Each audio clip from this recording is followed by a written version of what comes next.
Hello,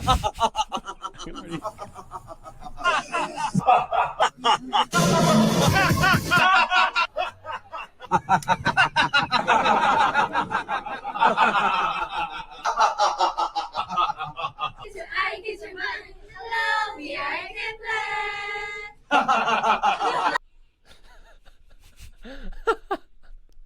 The zoom ins make it so much better. Yeah, it's like a Wes Anderson film with those zooms. Yeah, exactly. Makes me kind of want to laugh myself. Yeah. It's a good trend. Yeah. I think people should just start that as a worldwide trend, and everybody would be happier in general. Episode number 4. We're back. Yeah, so appreciate you guys and the feedback we got on episode number 3. As I kind of was hoping, it was our biggest episode. I looked at the analytics today, and the Chase GPT is our highest grossing episode. It's not grossing, but you know. Yeah, we got paid a ton for that episode. So yeah, so a lot of big brand deals coming your way now. Y'all coming at Chill now because of that episode. And so shout out to Chase Ryan for coming on. That was a great time. Very insightful, of course. But at the same time, we have microphones here, and so if you guys have discussions that you want to have be heard within the space of social media, let us know. And I know I already got quite a few today and yesterday from people saying, talk about this, talk about that. So we're always open to hearing, new topics to discuss, and we will do so according to how you guys would like us to, of course. Yeah, maybe. Yeah, we'll keep the questions going on our Instagram, so go follow us there. You can get some good meme content there too. So we'll be posting everything that we can from that. Yeah. Just to say a few of the questions that people want to ask. Ryan Mathis, shout out Ryan Mathis, 15. He has said, cons of ChatGPT, negative impacts potentially. So I don't even think he knew what we were talking about this coming episode, but he's on the money.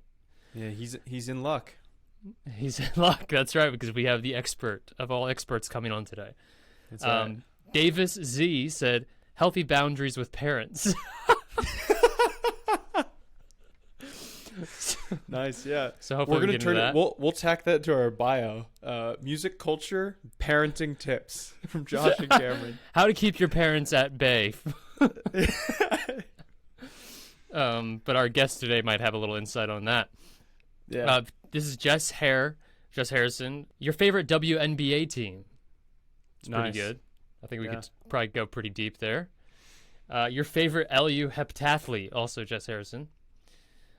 A full review of Beauty and the Beast? Also Jess Harrison.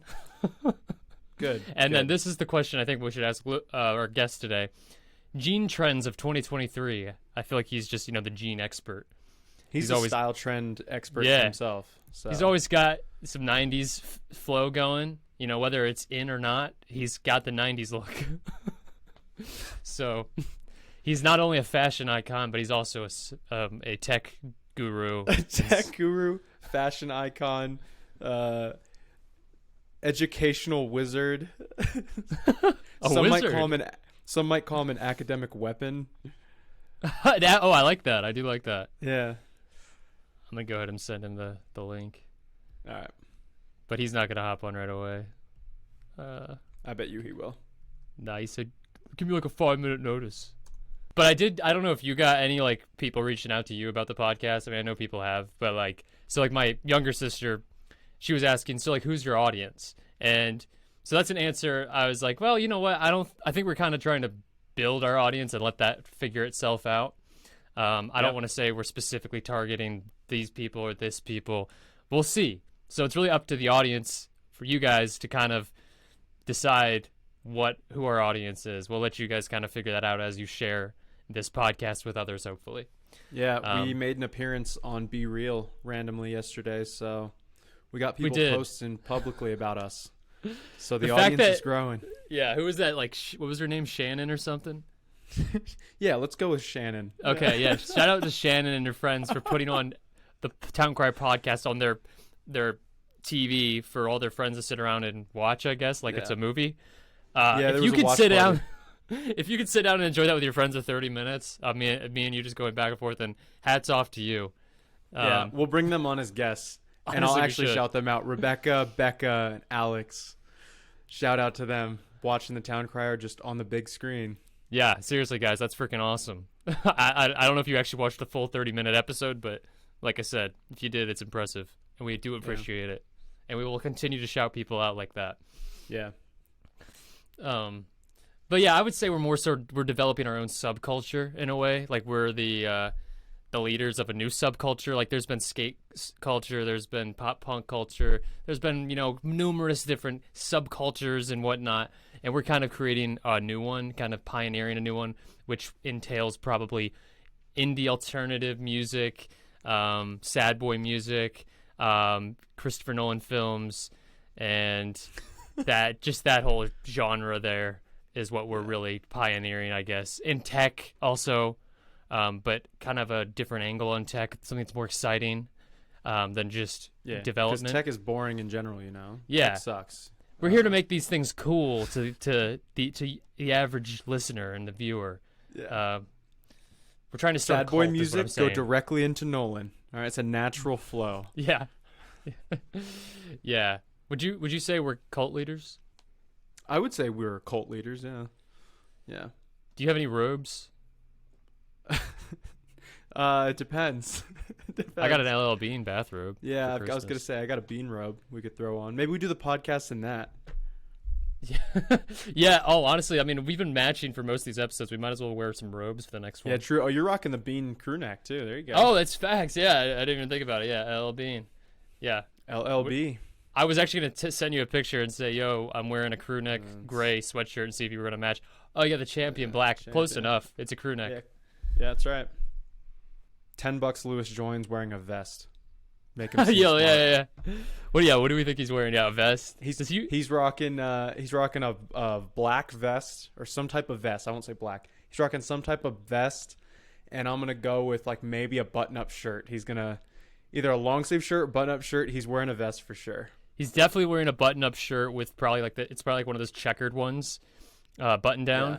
And he's got his glasses on. His hair's probably gonna be still like greasy and slicked back. But hey, our next episode. Hopefully, I got some people who are like, we got a few people who I think could come on maybe for a few minutes and just do some talking about their experience with the notorious social media app Polar. I was talking to Jess Harrison, and she was kind of joking about coming on. And I was like, actually, you'd probably be a fire guest for this, you and Birdie. So shout out to LU Track and Field. We're coming for you. We're about to bring up the traumatic past of your college experiences. So be ready. We will shout you out. We will dox you. Recreate all of the drama from the app. If we can hunt down the data, we're still looking for it. We're gonna go through the old Polar data from circa 2014, 2015, and we'll call people out by name. That's right. All the LU track days. No one gets away. No one gets off the hook here. You will right. be called out. So there's even more reason to listen to next week's episode. Oh, he's in the lobby, by the way. Nice. Should we let him in then? Yeah, let's. What can we do to make him super uncomfortable when he first joins? Yeah, that's what we gotta think of. We got to think of something, some kind of. We could just pretend like we don't know he's there. Oh, dude, let's do that. Let's enter him in. Yeah. Let's us continue to have a conversation. Yeah. And when he says what's up, we just won't acknowledge him. Yeah. And let him think he's actually not in. Yeah. So, exactly. We'll do that for a few minutes or something. Should we just continue to talk about Polar and the track team? I don't know. Yeah. Let's do it. Okay. So yeah. So what was the? Here we go. Yeah. What was the company? What is the name of the brand that serviced our app and stored it? Well, so yeah, Polar. So when we talk about Polar, No, but like, where's all the data being stored? Oh, it's in Heroku. So we just have to talk to. I think Jeremy can hunt it down. So yeah, we'll talk about that. J.M. Francis. Yeah, we'll do that. And I think he has access to it. He just needs to search for it. I think he just has to contact them because I think it's an old account. So right. Yeah. Yeah, I really want to get those out for everyone to hear and see and relive their trauma.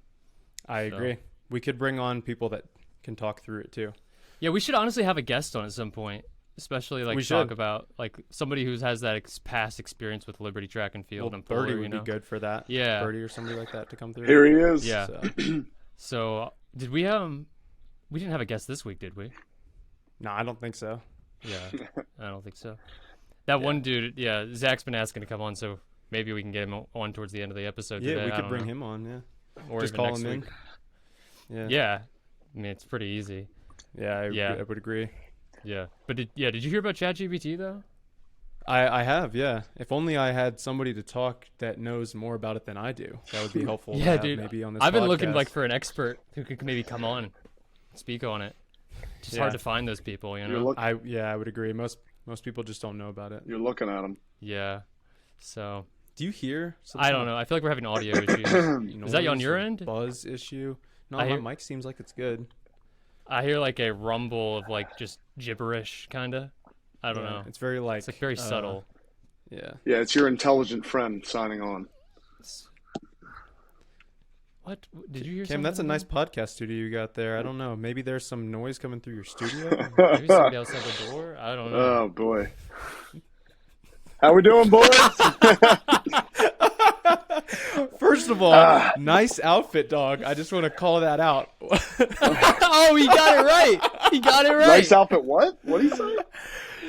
I said nice outfit, dog. He called it. He said you'd come on with a vest and a button Yeah, down. it's vest season, man. Yeah. It's vest season. Yeah. But I said you'd come on with still greasy hair, but you're actually not looking that greasy. I'm not looking too greasy today. It was a You're good day at work looking rather today. cleaned up, It was a dog. good day at work today. So. Oh, Yeah. Oh wow. he had Really?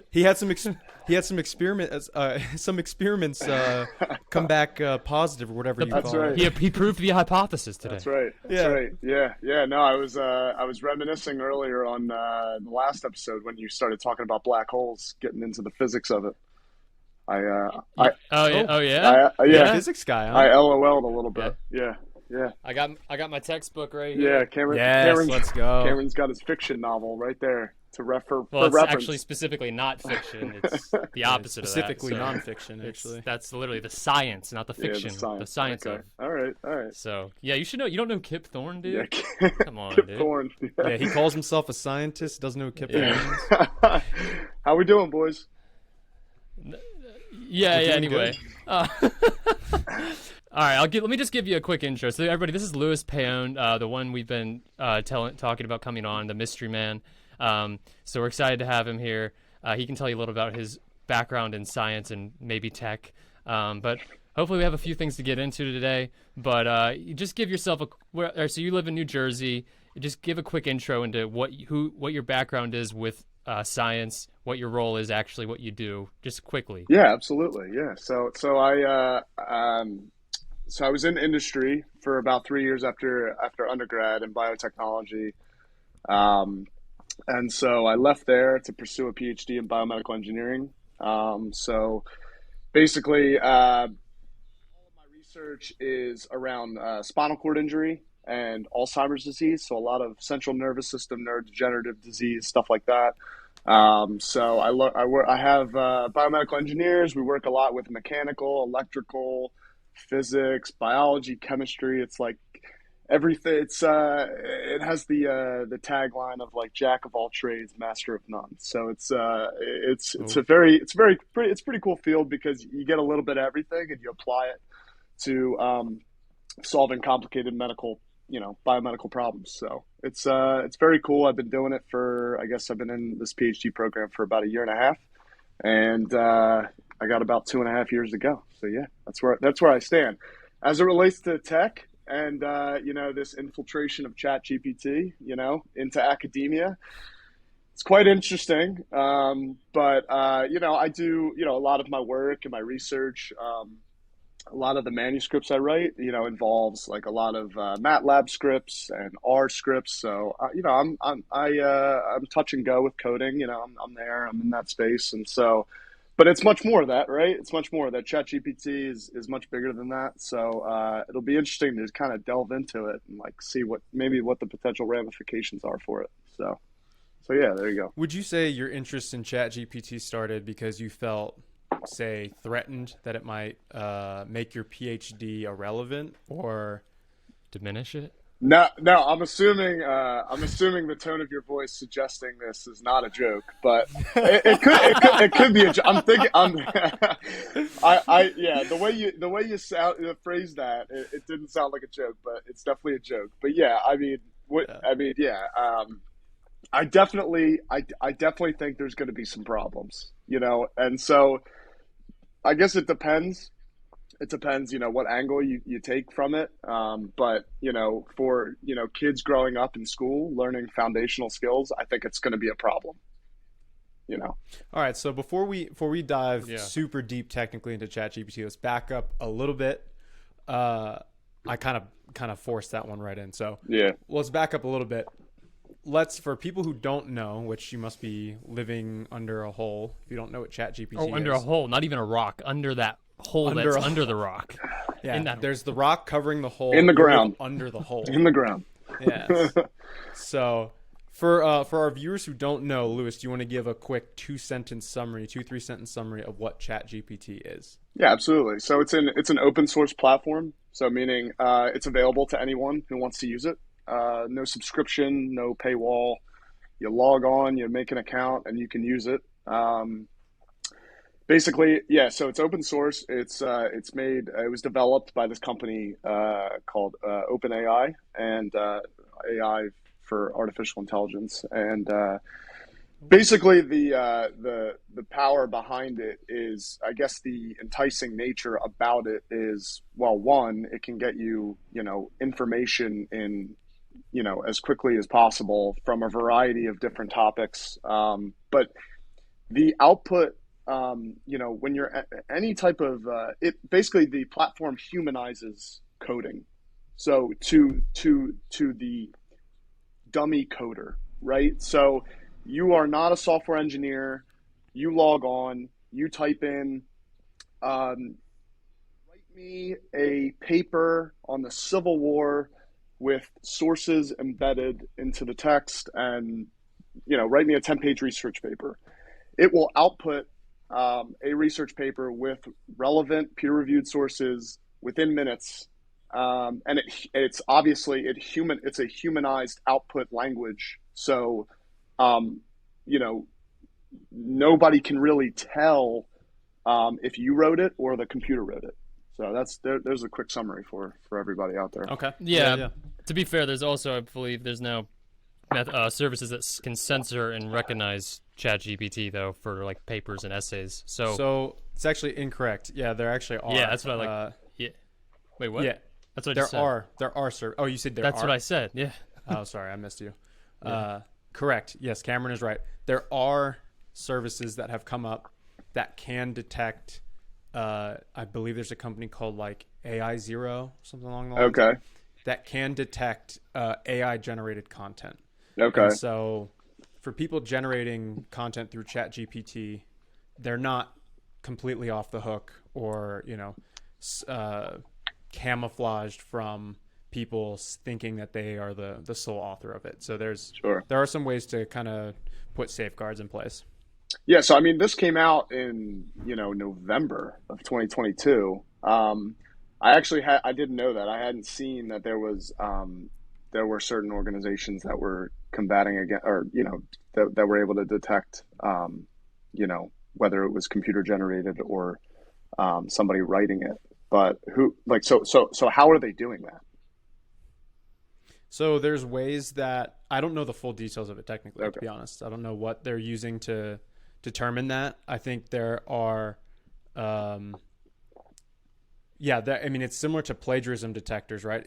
It's checking against a bunch of other like text that has already been input into a specific source, or I guess in that case, it's like those plagiarism detectors are checking against like a network of databases with specific like mostly papers and more content that way. So But it might be doing something similar. But I mean, because at the end of the day, ChatGPT and all these open AIs are like large language models, right? They're generated through a specific model, and ChatGPT specifically is focused on natural language processing, right? It's created as a subset of GPT-3, to be very good at natural language inputs and outputs. So there's some level of checking that can be done against some of that stuff. Yeah, I mean, that's fine. That's all well and good, but if you're writing any type of research paper, right, for any type of class, if you're citing a source, with whatever text you're providing, with that, whatever paraphrased, summary of, whatever source you're citing the source, you're good. It's not, it's, what I'm saying? Like, it's not a matter of like, oh, ChatGPT wrote this. Well, I mean, I'm still citing my source. Like, I'm still, you know what I'm saying? You're saying like the actual content of it doesn't really matter as long as your sources are Yeah, like cited? they're not plagiarizing. So, it's not a matter of like turnitin.com where they're like, oh shoot, you plagiarized this text word for word. So that's like my question. Like, I don't, who's to stop, like any middle school, high school age kid from outputting some paper, with embedded sources, and they can't, I'm not plagiarizing, and they could easily say, yeah, So I wrote that. But yeah. I would say right now we're still too early for sources to be correct, right? If you look at the history of some of the ChatGPT things that have been produced, there have been like a ton of errors. Sometimes it just straight makes up stuff. Like there have been cases where it just straight up makes up new facts. So the source angle of it, like, yes, if it can generate valid, accurate sources, that's great. But a lot of times, like, they have to still confirm that, the people that are using it as a prompt to generate content, like they've got to validate the sources that are Yeah. it's being produced from. Yeah. I mean, that's an interesting point because I don't think it's been out. It hasn't been out long enough for anybody to really know, what the potential ramifications are going to be. But, yeah, I mean, that's a good point. Like, you don't know, it's interesting because like, any type of like random science question I could type in there, right? It'll like, ever since I've used it, it'll give me back a very strong, convincing answer. But I'm sure there are times where it could be complete BS and, somebody might Yeah. overlook it and not like actually read what it's outputting. But, that's another, yeah. Yeah. So. And what I would say too on that is like, as AI develops, we're going to get improvements to ChatGPT for outputting prompts. There's also going to be improvements to additional tools to verify information also in AI, right? It depends on how the model's trained and where it's pulling data from. And so like there's multiple angles to just producing a bunch of content that we're going to continue to see evolve.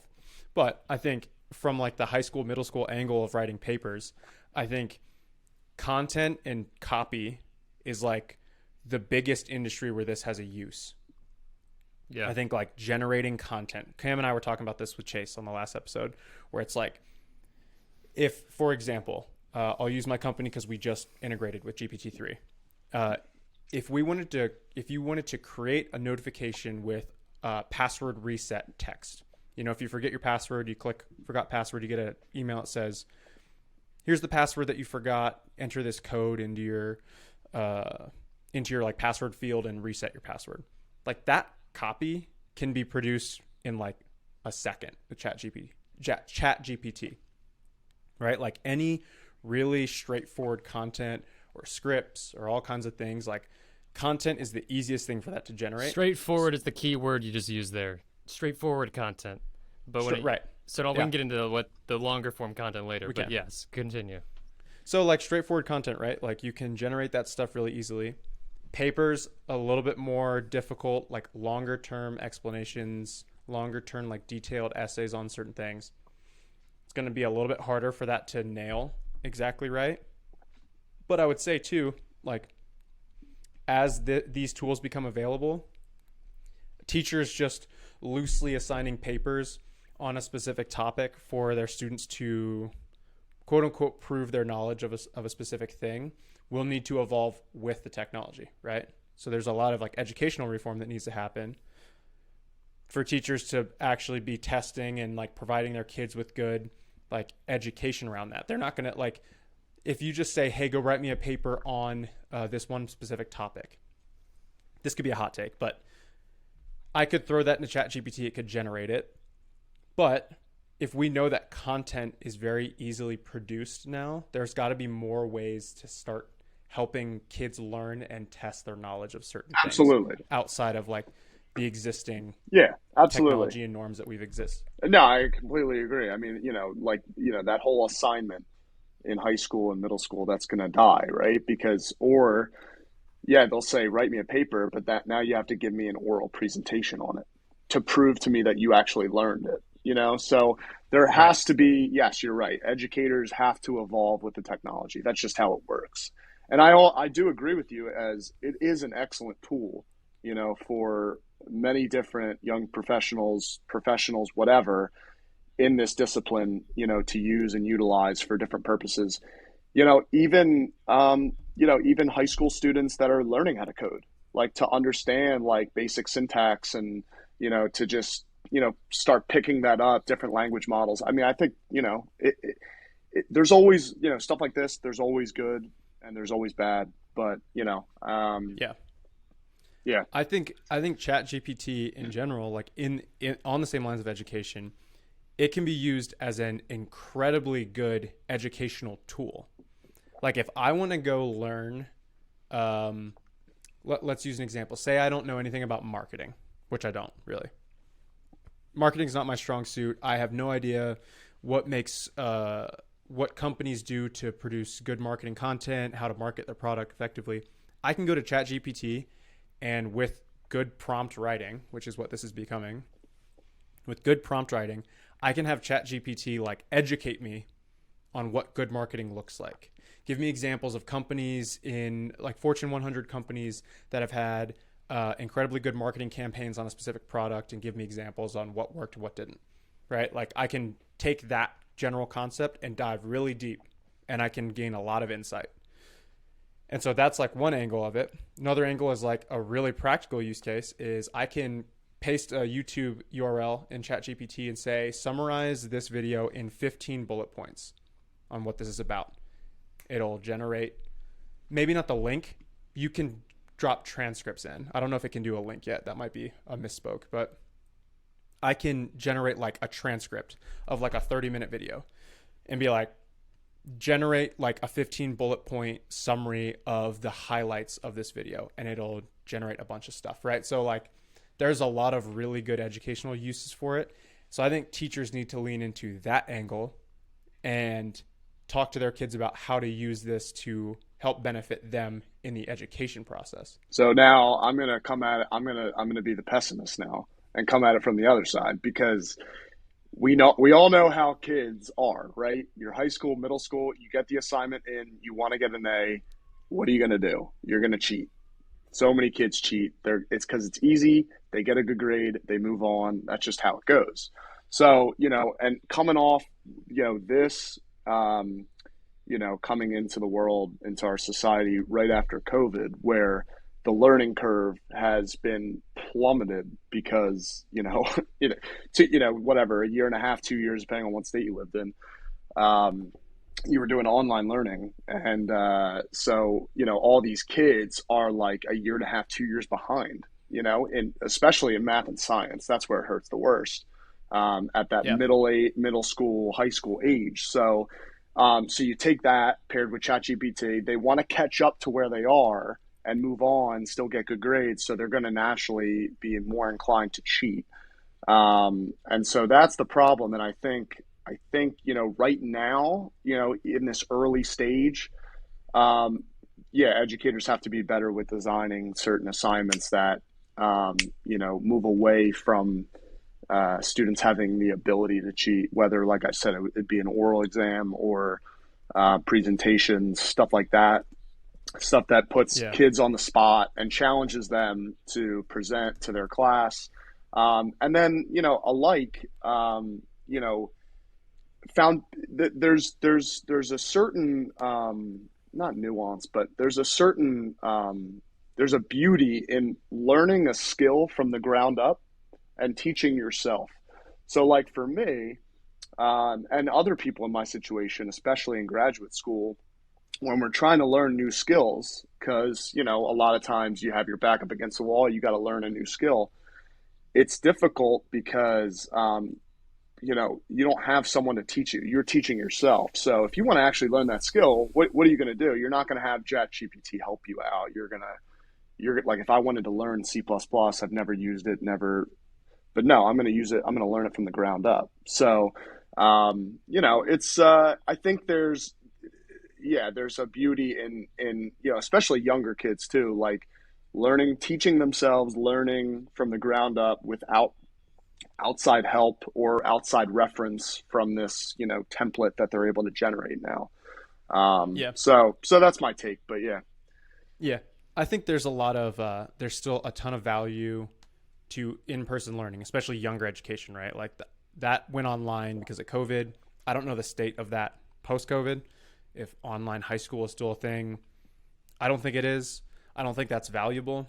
So I think there's a lot of benefit to in-person, and that sort of thwarts the idea of somebody using ChatGPT exclusively to pass a class, right?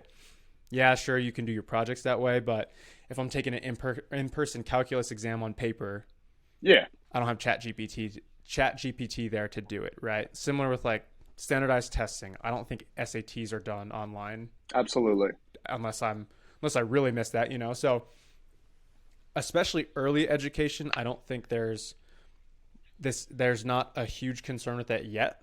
I do think too, like there have been programs that have existed that have come up with the emergence of online education to help prevent cheating, right? There's like some super strict ones where they have your webcam on. Mm-hmm. They can see if you've got other people in the room, your mic's enabled. There's like a bunch of really intrusive forms of it to ensure that you're not switching tabs, you're not using your phone, you're not having somebody Google the questions.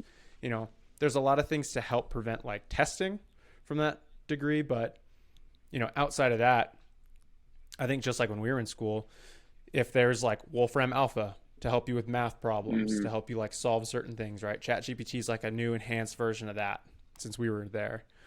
There's ways like to use it to your benefit to help you learn, but I think there's still safeguards in place that prevent you from skating through a class because ChatGPT is doing all your stuff for you. I agree. Yeah, I think it needs to be understood how we should all go about this. Like the education system's going to have to figure that out real quick and start passing the appropriate legislation. Because looking at this, I think that it should be known and understood that ChatGPT can help you. It can be like a second hand, kind of take care of tasks that maybe you didn't know maybe it's giving the answers you didn't have, or maybe it's just kind of lending an extra hand, helping you with a task you could do yourself, but you want to save time.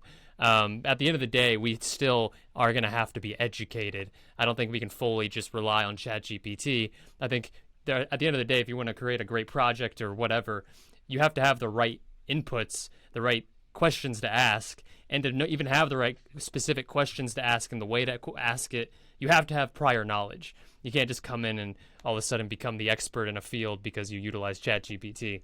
You're still going to have the basics, have to have the education in order to really utilize ChatGPT to a level most people probably aren't using it.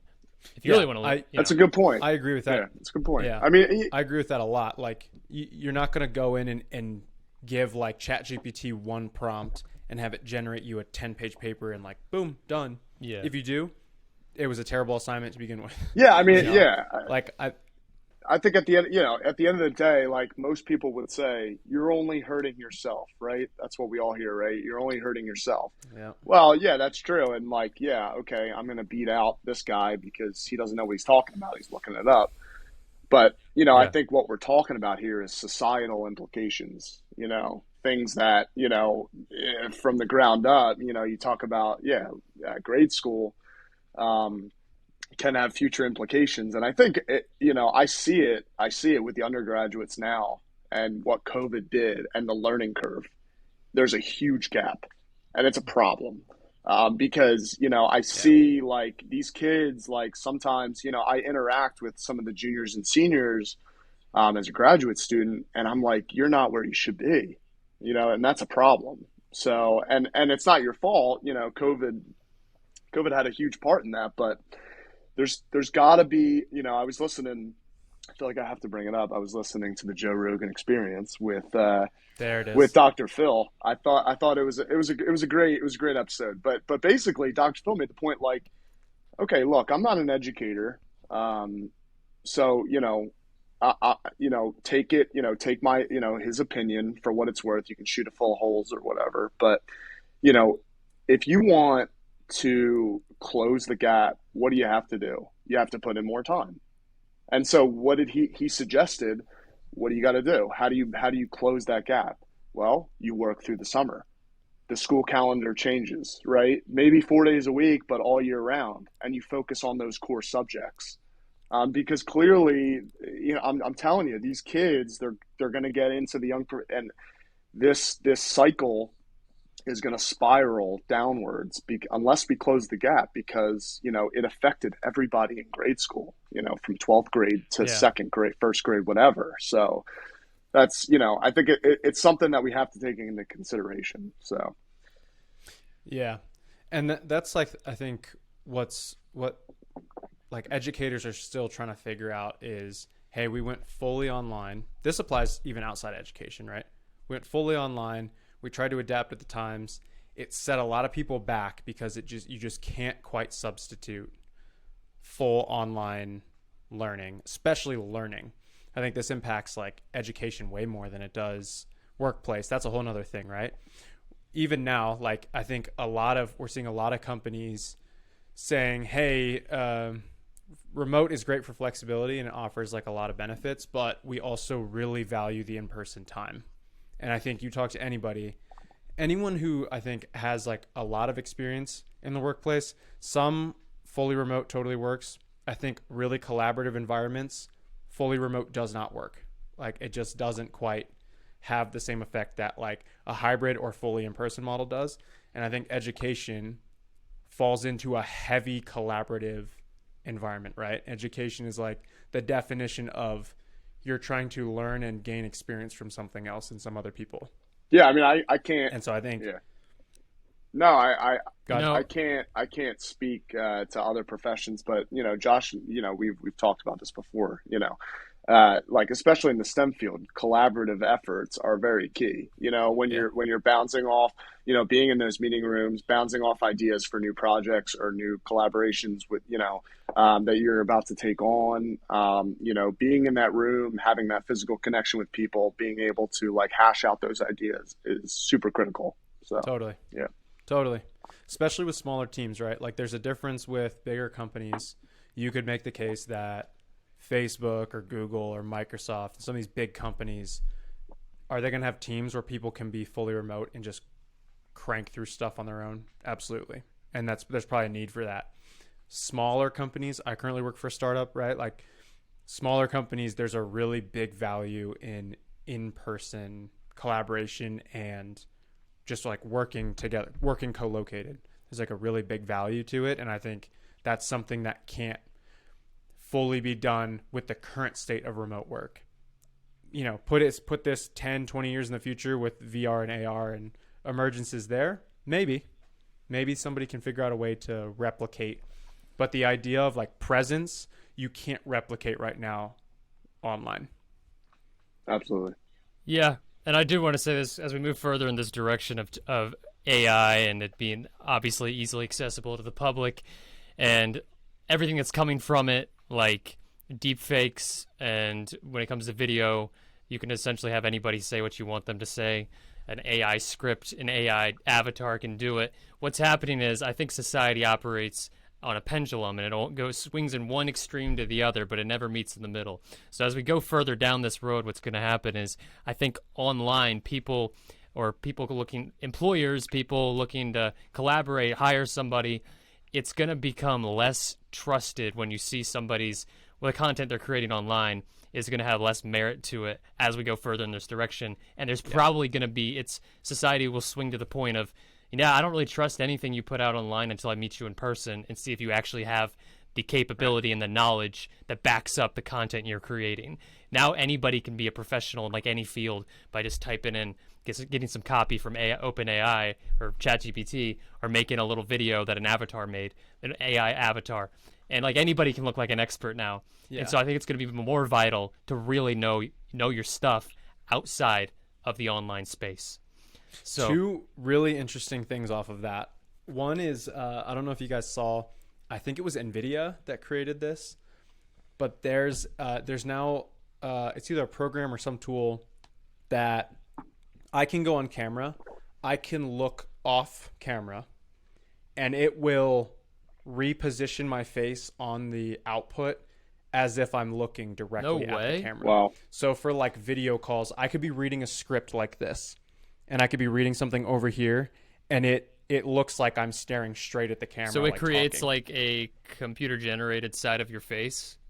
It for the does front like angle? it basically it somehow changes your. Or does it just Maybe you have save? to like do a scan. Does it just save the profile when you logged on to the call, and then like it's But saved? it, like you can be talking and your eye movement is directly at wherever you're looking. Yeah, see, that's like wherever the camera's pointing. yeah, that's a problem for interviews. You know, I mean, you have somebody who needs like to read off a script. You're right. I mean, it's that's a problem. I see that. But again, it's an issue with. It's pointing to the issue of if you're interviewing somebody where they can recite something, you're interviewing them wrong. And that's like a huge part of the interview process that needs to be reformed too. That's a whole nother topic. That's true. But The interview process. it's continual improvements to processes that you can answer with like very easy, straightforward recited facts or stuff like that. You know, there's certain things obviously, you will be able to get away with, but not everything. Yeah. Anyways, outside of that, second thing, Cam, that you were talking about that I was thinking of was there's the concept of there being like a front, some type of internet front or facade. There's a concept of VTubers. I don't know if either of you have heard of this. It's a concept called VTubers, and it's essentially some type of avatar or CGI created like persona, whether that's anime or some other like type of avatar, and you basically use that as the front, and then you have somebody behind the scenes interacting through it to the stream or video or whatever they're creating. So I could create a video and I could use like AI to have some type of avatar where I look like you see it with like your phone, right? If you ever use like a memoji when you're like a monkey and you're like talking, right? Like it maps to your face and it projects like its movement. So there's VTubers that exist purely to create content with this facade. And the whole point of it is you could very easily sell your channel to somebody else for like a ton of value. Imagine I am some avatar and I'm super entertaining and I just look like a cartoon version of myself, and I have like 2 million YouTube subscribers. I could be bringing in like a couple $100,000 a year. I could then sell that to Lewis. Lewis could take my place and no one would really know. Yeah, that's right. So like it's crazy. That type of content has already existing where people are like, they don't need to be verified that they're this character, but it's like the character that they're drawn to. So there's like this really weird changing of content, and like it's more of like a new avenue, not really a change. It's more of like a new avenue of content that's being created. Yeah, that's wild. Fascinating. Do you guys see this? I do. Okay, I did want to share this. Chase sent me this, actually. It's pretty crazy. This is like the epitome of having AI do your homework.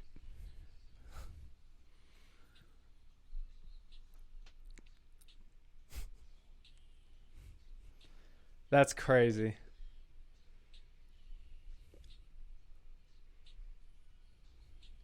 Yeah. So I'm a little desensitized to that, I guess, because to me that's not that crazy, but it's like it's 3D printing, right? You just input, a CAD file. Yeah, I mean it's not that complex, but if a kid can figure it out, he's won. Yeah, right. You're right. Like you pin down a piece of paper and you got the pen and you just, you're right. Absolutely. You hook up ChatGPT to the CAD and you insert a CAD file. I think even the pencil is using AI. It could be, maybe not, but it could be using AI of trying to make an accurate handwriting of a human I too. see it Yeah, as like, true. yeah, just like a chat GPT, like take the take not the code, but like let's say the essay, input it into a CAD file, and then input it into the 3D printer, and then it'll just, yeah. Yeah. But A CAD file, he that's says. right. Yeah. Yeah, yeah, that's right, dude. Big CAD guy. I am a big CAD guy. Yeah. I mean, dude. I mean, well, I say I'm desensitized to that because, so not to get into it, but so like No, get into it. No, that's what we're here for. a lot of what I do is, so I 3D print biomaterials. So I 3D print like gels, right? So like you take traditional 3D printing, right? And you insert a CAD file and you have this hard plastic called PLA, and you 3D print something, some fixture or whatever. Well, I do that, but I convert it, and it's like in the form of a gel, and I can 3D print like different blood vessels. So really getting down to like 100 micron scale. So 10 to the -6 meters, like in that range. So I can 3D print blood vessels. So like I said, I see that. I'm like, well, it's crazy what they're doing now, right? They're I guess I am going to get into it after all. But Yeah. Yeah, yeah. so no, this is great. This is cool though, right? So this is like the forefront of biomedical engineering. So it's this company called 3D Systems. Have you ever heard of 3D Systems? Maybe Josh has. I don't know. It's the largest 3D printing company in the world. So 3D Okay. Systems uh, bought out this company that my lab used to collaborate with. They were at Rice University, and they figured out how to 3D print organs. So 3D Systems bought them out through their healthcare division. And so now 3D Systems is collaborating with a company called United Therapeutics, and now they're coming together. And there's this whole video online of United Therapeutics CEO going through like their recent developments. This came out. It's a couple of years old, honestly. But so what's ongoing right now is they're trying to 3D print not human, but synthetic organs, specifically lungs. And so, you have this huge donor list, or sorry, this huge list of people that need implants, right? Surgical implants to replace their lungs, kidney, whatever, heart. Um, and, there's not enough to give. So where do we turn to? Well, we turn to synthetic materials. Can we 3D print this, human lung and implant it and hook it up to your vasculature? And so now they're doing Here, long-term stability studies to see if how long sheep can live with these synthetic lungs. So it's pretty cool. so here's a question. Here's a question for you on Be that. rolling off, by the way. It did. Yeah, Oh, it's time to be it real. did. Uh, so here's what I would ask. This might be the dumbest question of all No, time. no, no, no. But Ask. here's what I'll ask. Yeah. Uh, we have yet to manufacture like plant versions of meat to like a 1-to-1 degree. Maybe that's just a really dumb comparison. How are they able to replicate synthetically something as important as like a heart or a lung? Maybe that's what they're trying to figure out. How are they able to even come close to that?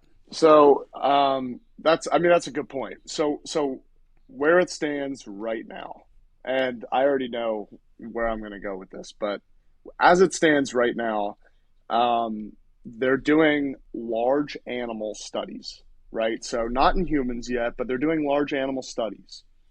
And so we can, from a resolution standpoint of 3D printing, we can get down to like I said, like tens of microns. So your capillaries Okay. in your heart, your lung, your capillaries, they're tens of microns, right?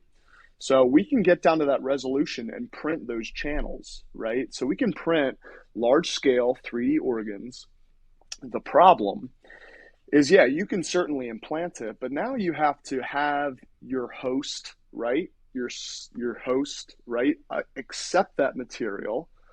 Mm-hmm. So you need cells in there to infiltrate, and you need your blood to be compatible with that material. That's the biggest problem. So they're doing these animal studies, and what they're finding is, the body is rejecting that material. So it doesn't want it. So you have to make it more biocompatible. So, where we go from here is really what my whole thesis is about, is making these synthetic materials more biologically active, like adhering different proteins onto the material, different cells, so that when you implant it, the body accepts it. And then it's like, okay, I want to grow into this. And accepting it, it grows into the host tissue, and it's like, okay, I'm happy, I can heal myself. So it's look, I mean, you watch the video. It's actually CNN did it. It's It must be reputable. yeah. Well, I mean, this is CNN science, so it is what it is. It's a conference that they filmed, where the CEO of United Therapeutics got up there and told them where they're at. Again, this was maybe about 2 years ago. But they're starting to do long-term stability studies in large animals, and if they can get some positive feedback, they can certainly move into humans. But she made the claim like five years for human clinical trials. I'm like, no, there's no way. We're talking 10, 15, 20 years. But I'm telling you, the future of medicine, it's incredible. I mean, we saw it with COVID, but you look 20, 25 years, Sure. and this is a great segue, but I mean, I don't know if you guys saw it, but Neuralink, Elon Musk's backed company, Neuralink, it's incredible. Well, yeah. I mean, I watched their update. I'm very skeptical of it, but go ahead. No, I mean, you could certainly be skeptical. A lot of these startup companies, I mean, they have very advanced tech, but then they try to like dress it up as like, oh, we can scale up and we're going to do human, clinical trials. Mm-hmm. And it's like, I mean, they're hiding stuff behind the curtain there. I've just seen brain doctors say we know like hardly anything about the human brain at this point. It's crazy to think Neuralink will be a thing, but yeah, I mean, it's not what I like to say in research. It's not if, it's when. Will it happen? Yeah, absolutely. When? They'll tell you. Well, their update. What was it back in maybe November? Yeah. Their update or whatever. Yeah. I mean, they said 6 months. They're going to implant their first brain human electrode in their first human. I'm like, come on. I mean, they were doing it. They've been doing it in monkeys, which obviously it's not the same thing, but they've done like significant proof of concept with monkeys. They have like controlling computer cursors with their brains and just like all kinds of stuff. I wasn't aware of that. That's crazy. Oh no. Yeah, if you watch the update. You should definitely watch the update. It's pretty incredible. I mean, they completely trained monkeys. They basically just taught them these simple types of quote unquote video games, and then they measured individual neurons firing in their brain at different regions and correlated that to different movements that they were making through that video game or game. So hand to brain movements, watching neurons fire in real time. It's extremely incredible. Wow.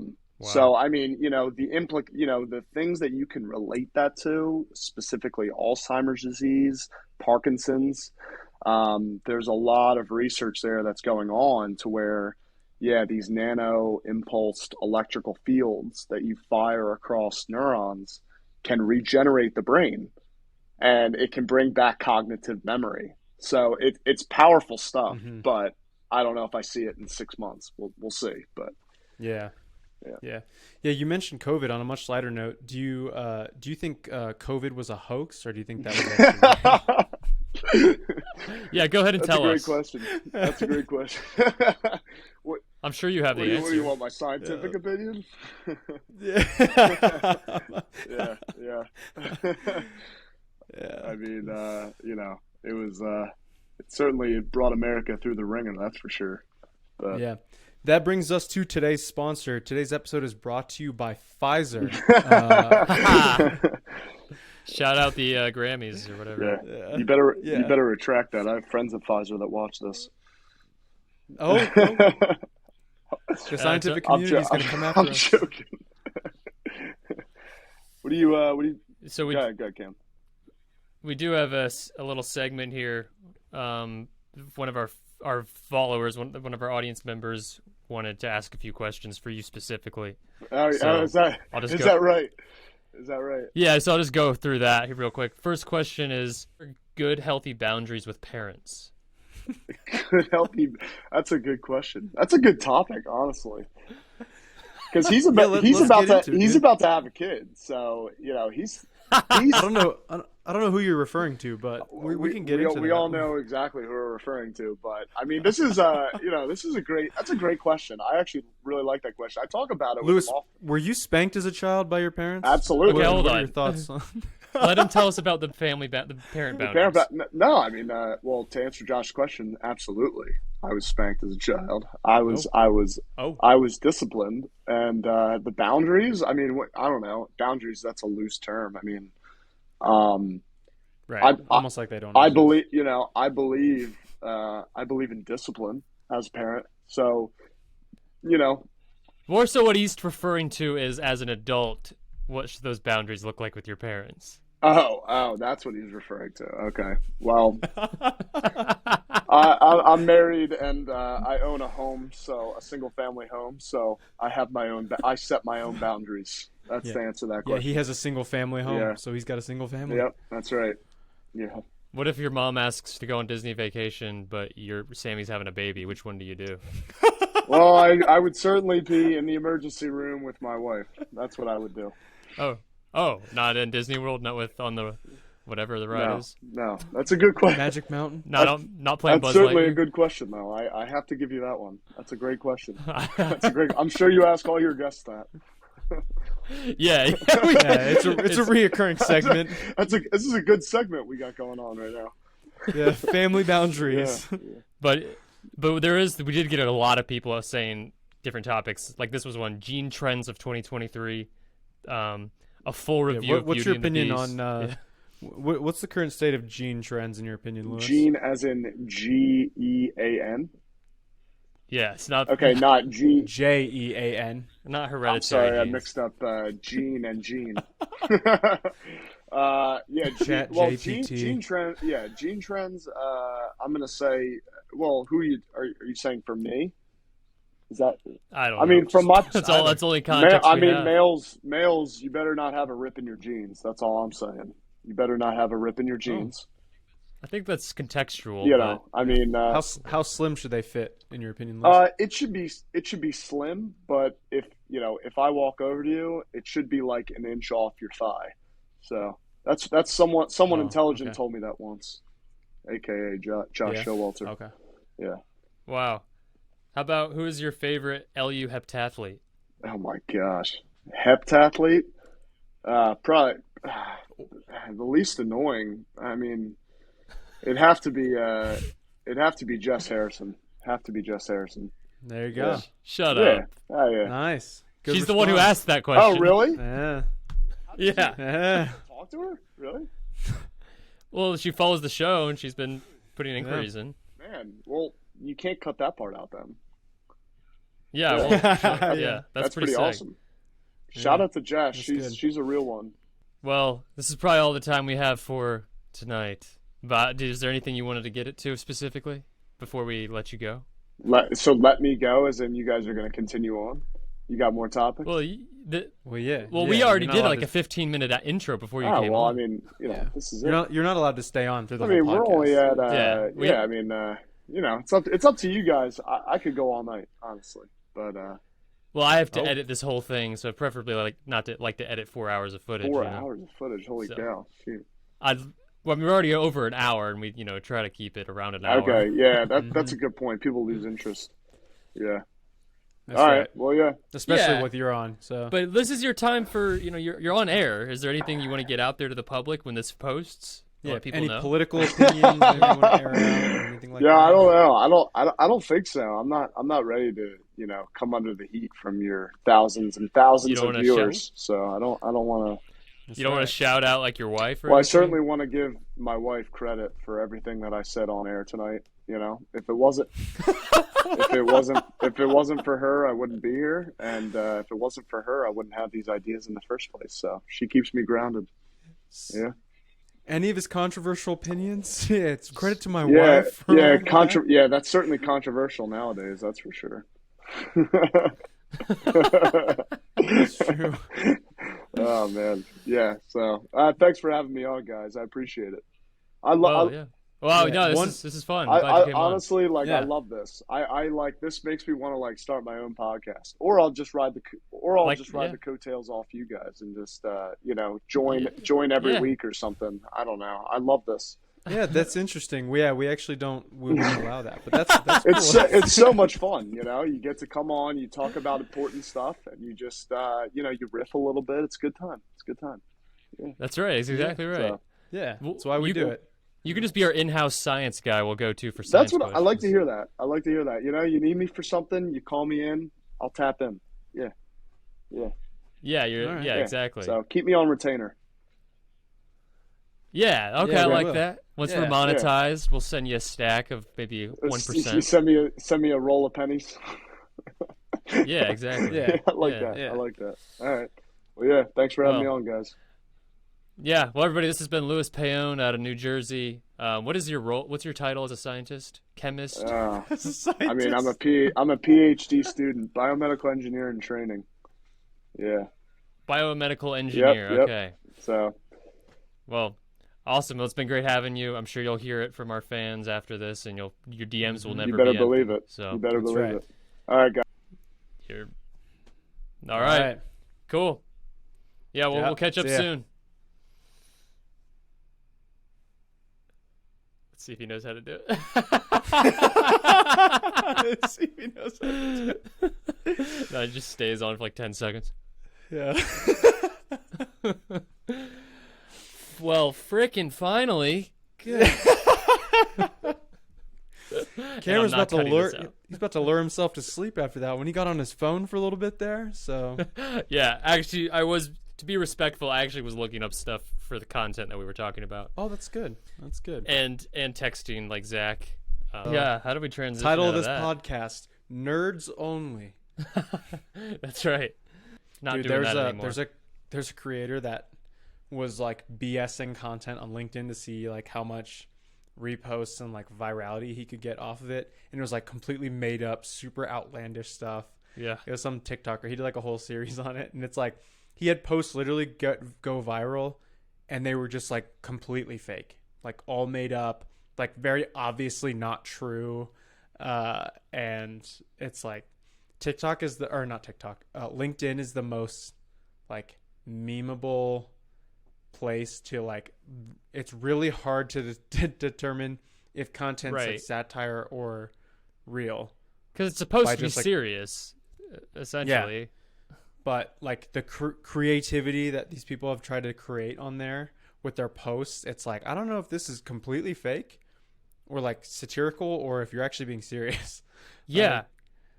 I mean, It's really weird. LinkedIn is like the perfect place to do stuff like that because the vibe of all of it is kind of serious. People are trying to move their careers forward. Yeah. So it's like a great place to troll people, essentially. Even what do you about Netflix not allowing sharing passwords anymore? Is that a dub or a no? Buzzkill. Yeah, I think it's kind of whack, honestly. It's like Really? yeah, I think it is. Well, it depends how you look at it. Well, it's because it directly impacts me. So you? No, me. Because right now, my Netflix account, this is super specific, is paid for by T-Mobile because we have a family plan and we get it included for free.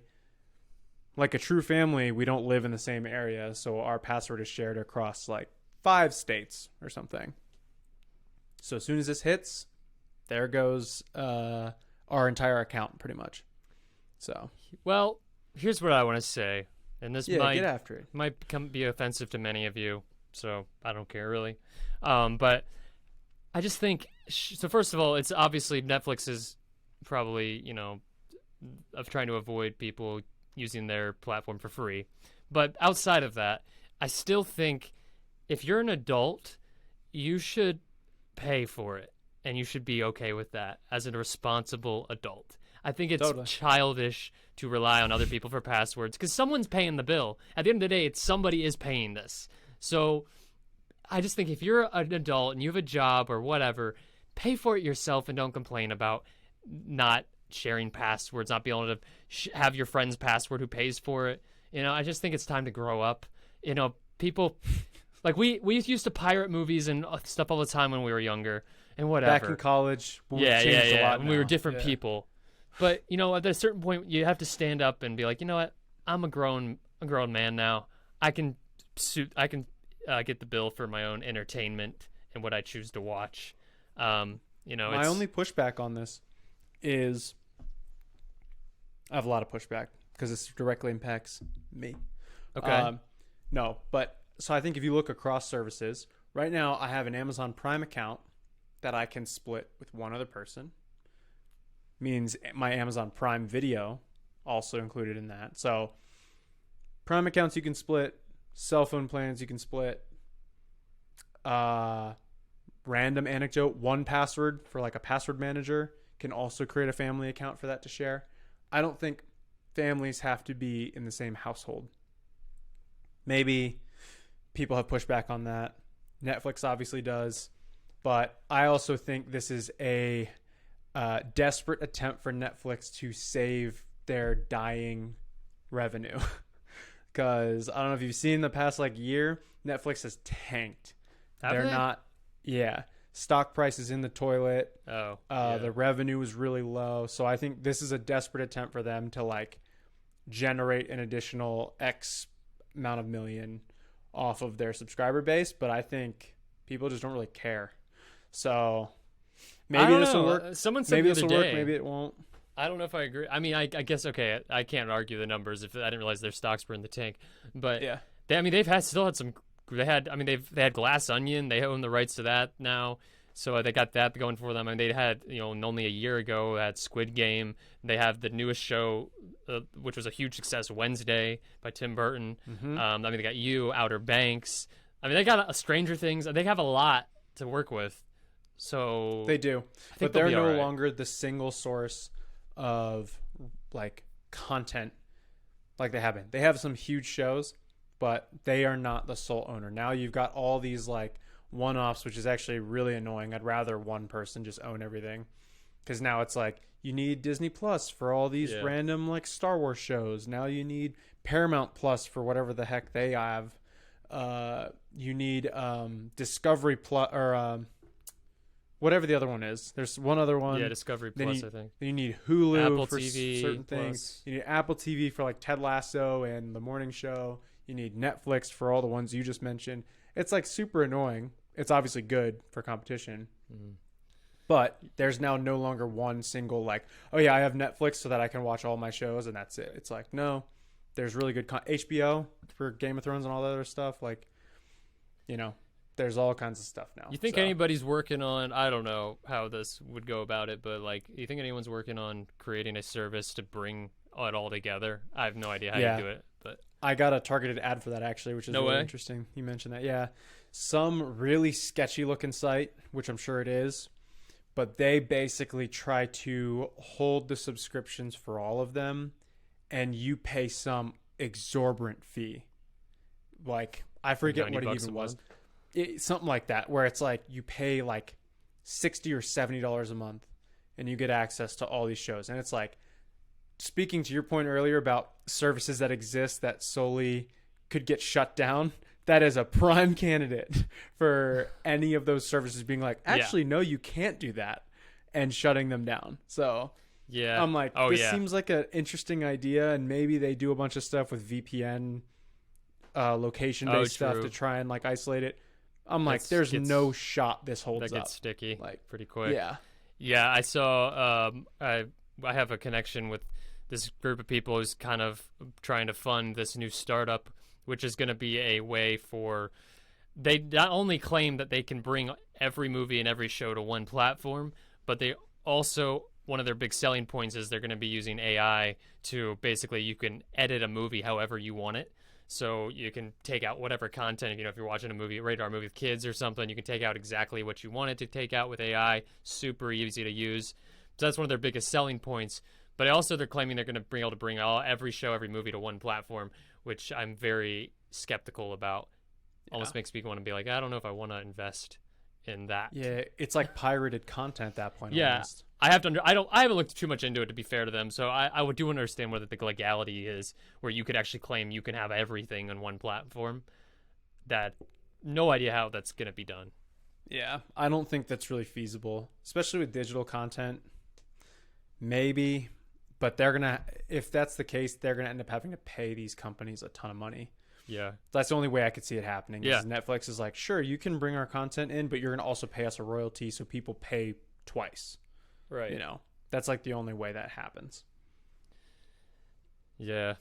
Episode number 4, everybody. Yeah, thank you for tuning in again and for listening to our guest, Louis Paone. We'll tag him below, I'm sure. So anyway, guys, hey, let us know if let us know throughout the week before these episodes air, what the questions, what topics you'd like to hear, what things you'd like to be discussed. If you'd like a shout out, let us know. We're more than happy to do so if we believe in you, but we'll figure that out. And if so we anyway, don't, sorry, if we don't, you're just out of you luck. just don't get a shout out. So yeah, be keep cool. an eye on our stories. We'll drop some Q&A stuff on Instagram, so find us over there, and we'll hope to address your content in the video. If you have stuff you want us to react to or watch, drop links to that. We can put that in as well. Yeah. All right. Well, cool. All right. So we will see you next week on the Towne Crier podcast. Peace.